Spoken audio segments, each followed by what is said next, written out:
Vamos lá. Então, convertendo horas para dias, beleza? Então, essa aqui é legal, que ela vai começar a trazer aqui algumas abstrações interessantes sobre esses operadores aritméticos, né?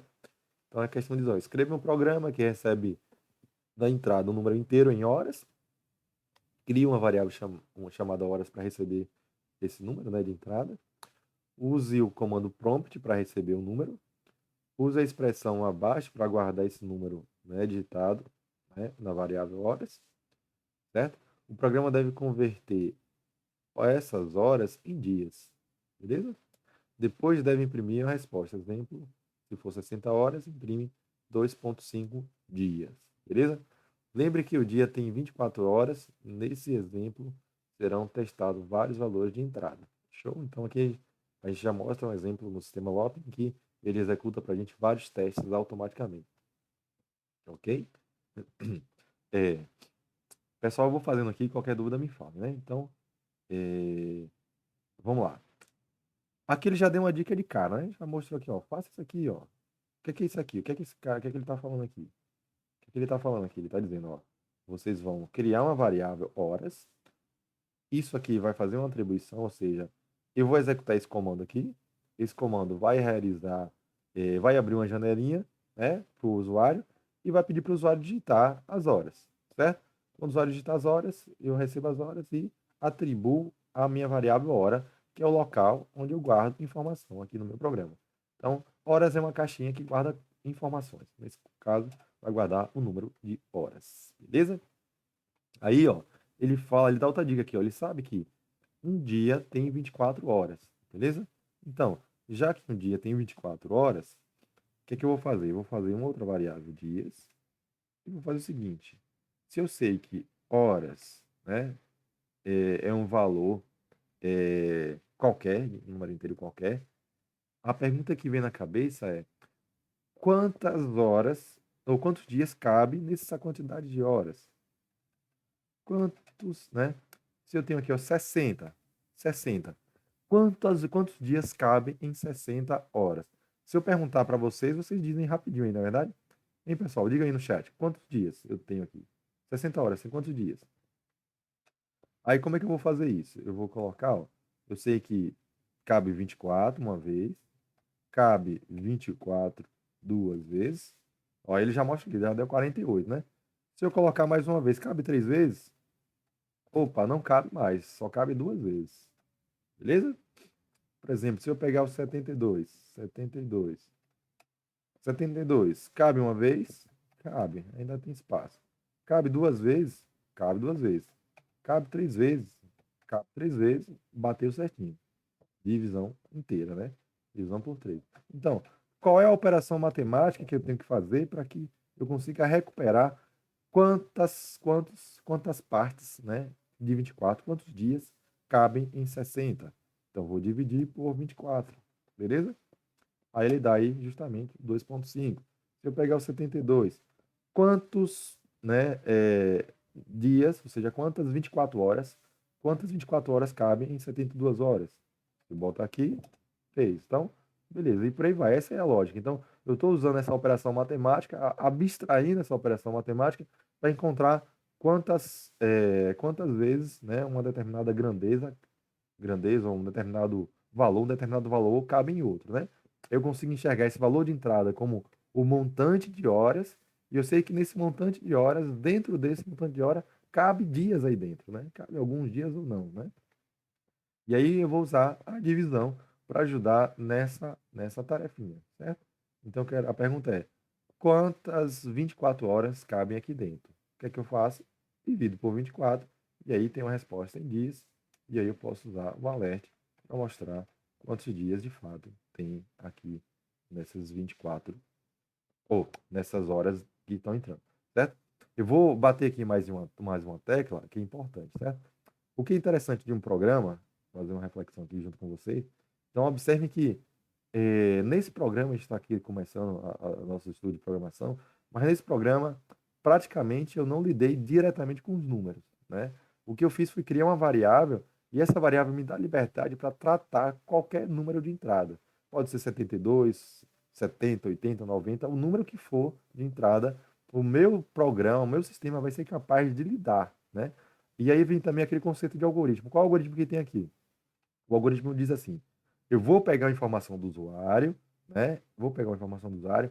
Com essa informação do usuário, eu vou dividir por 24, certo? Porque 24 é a quantidade de horas que tem um dia, certo? E quando eu divido por 24 a informação que está chegando, eu vou pegar quantos dias cabem dentro dessas horas que chegaram, beleza? E aí, o que que eu vou fazer depois? Eu vou mostrar a quantidade de horas que eu acabei, ou a quantidade de dias que eu acabei de calcular, beleza? E aí, ó, a gente vai agora testar. E aí eu vou pedir para o meu sistema LOP. Lembrando que o sistema LOP é como se tivesse alguém lá do outro lado testando o nosso programa. Ele está ali sozinho, né? Nosso sistema LOP é nosso companheiro aqui, nosso parceiro. Ele está lá do outro lado testando o nosso programa. E aí, quando acerta, ele fica feliz. Quando não está totalmente certo, ele fica triste, né? Ele fica triste não quer dizer que está errado, né? Se eu botar aqui, por exemplo, só bagunçar aqui, ó. Botar aqui uma coisinha só para eu bagunçar esse negócio. Vou botar aqui guia, só para bagunçar, certo? Aí o que que vai acontecer? Eu tenho uma resposta, ele não ficou feliz, tá vendo? Ele não ficou feliz. Mas significa que tá errado? Não, são 2 dias. Dois também, né? Então ele não está completamente certo, ou seja, não está como espera o sistema, beleza? Eu vou bater um pouquinho nessa tecla, porque para vocês não se assustarem quando ele não ficar feliz. Na verdade, ele não está completamente certo, Professor, beleza? professor, tem Mas aí, duas dúvidas aqui no chat. Uma seria referente ao parse int e o parse float, para colocar antes do prompt. E show. a outra é referente a o var, se não é obrigatório colocar o var antes da variável. Ótimo, excelentes perguntas. Excelente, excelente. Show? É, é, o ideal é que a gente sempre coloque o passe int, né? Ou, nesse caso é int porque é um número inteiro, né? Se for um número real, passe float. Beleza? Eu não coloquei aqui porque logo em seguida eu vou fazer uma operação aqui de divisão e essa operação de divisão ela vai forçar com que essa informação que chegue aqui ela seja entendida como um número, né? Ela vai entender como um número.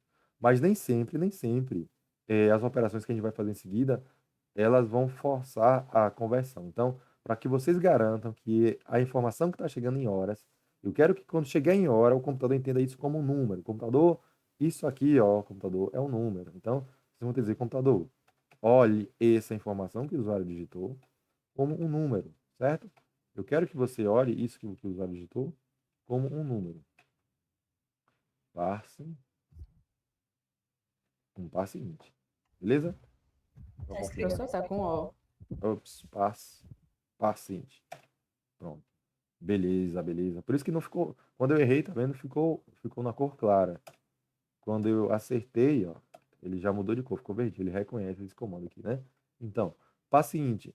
O que é que eu quero que vire inteiro? O que vira inteiro é esse comando aqui. A resposta desse comando, ou seja, o que o usuário digitar será capturado aqui nesse comando e o que o usuário digitar vai virar em horas, né? Lembrando que o prompt por padrão ele pega texto, né? Beleza? Então aí é interessante realmente usar o paciente, né? Nessa questão um pouquinho mais simples, eu acabei não forçando a barra, e aí a operação em seguida aqui, ela ajudou a converter isso aqui para um número. Mas nem sempre vai acontecer. Então, por Professor, padrão, use um paciente. Opa, então quer dizer que, exemplo, sem o paciente, o prompt ele vai pegar uma informação em texto. Então quer e dizer que texto, um texto dividido por um número, ele vai considerar o texto como um número? nesse caso, sim, esse texto aqui, ele conseguiu identificar, né? Mas nem sempre ele vai fazer isso. Então, é bom, toda vez que a gente for escrever um programa, é bom que esteja bem claro, tudo bem claro, beleza? Eu acabei colocando eu não forcei muito a barra para paciente. Como a gente está começando agora, eu quis meio que vocês pensassem mais sobre o processo, ainda um pouco mais abstrato.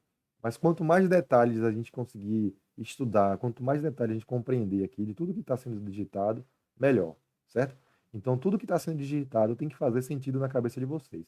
Cada símbolo desse aqui tem um significado, e esses símbolos, eles têm que estar bem claro, tudo tem que estar claro, tudo, tudo. Por que eu botei parênteses aqui? Tem que estar claro, né? Por que tem parênteses? E se eu não colocar parênteses, o que que vai acontecer? Né? Ele já reclama aqui, ó, né? Ele já reclama, né? Beleza? E aí você Se eu colocar aqui, ele está falando que está reclamando um ponto e vírgula aqui, gente. Mesmo assim já acaba ficando sem sentido, né? Mas aqui ele dá algumas dicas. Nem sempre as dicas elas são, digamos, ajudam muito, né? Nesse caso, a dica era para você colocar um parênteses aqui, né? Porque o passe é um comando e todo comando precisa de parênteses e dentro do parênteses você coloca a informação ou o conteúdo que você vai processar, beleza? Então,